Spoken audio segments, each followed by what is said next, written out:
Достор, ассаламу алейкум, кандайсыздар? Назарыңыздарда кайрадан эле Ош реклама каналы. Бүгүн мен сиздерге мына ушундай кызыл китеби бар сатылуучу жер жөнүндө маалымат берген атайын келип калдым. Мен турган жер Маады тарапта жайгашкан Баш Булак айылы. Барыңыздар билген, барыңыздар сүйгөн сонун айылдардын бири. Сатыла турган жер мына кызыл китеби бар тегиз. Жүрүңүздөр, келүү жолун түшүндүрөйүн. Мен турган жер барыңыздар билген Маады тарапта жайгашкан Баш Булак айылы. Таректерин түшүндүрдүм. Өжөр жан конушунда турам.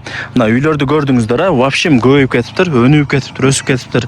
Бул жерде эмнегедир өжөр жан конушу жакшы бааланат, кымбат, сонун депчи. Так, мына кызыл китеп бар көрдүңүздөр.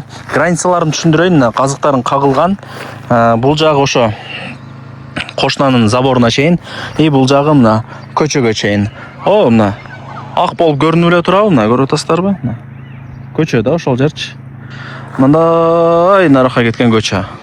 Аңтан аракетти кыласыздар деген ойдомун. Мына кызыл китепти көрдүңүздөр.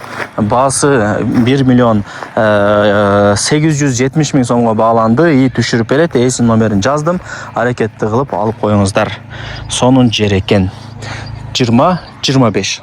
5 сотук квадратный сонун жер. Свет бар, сууну казып чыгарып аласыздар. Кудай буюрса өнөт, өсөт. Жер алган адам эч качан утулбайт. Бул өжөр жан конушу негедир жакшы бааланат. Неге билбейм. Мындай сел болбойт да бул жер. Трассага жакын, тегиз, үйлөр көбөйтат. Жөндөн жөн мындай баалары тез көтөрүлбөйт.